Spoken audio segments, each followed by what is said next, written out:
अंतर्राष्ट्रीय साक्षरता दिवस 8 सितंबर के अवसर पर स्वामी आत्मानंद अंग्रेजी माध्यमिक स्कूल फरसगांव के शिक्षकों व छात्र छात्राओं ने जिला प्रशासन के दिशा निर्देश पर साक्षरता रैली का आयोजन किया। यह रैली स्कूल से बस स्टैंड होते हुए नगर पंचायत के सामने जनपद स्कूल मैदान पहुंची।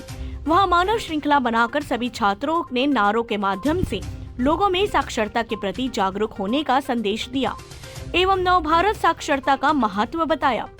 कार्यक्रम की अध्यक्षता कर रहे विद्यालय के प्राचार्य महावीर जायसवाल ने समाज में सभी वर्ग के लोगों में शिक्षा के प्रति जागरूक होने के महत्व को बताया। इस कार्यक्रम को सफल बनाने में फरसगांव पुलिस व पत्रकारों का विशेष सहयोग प्राप्त हुआ।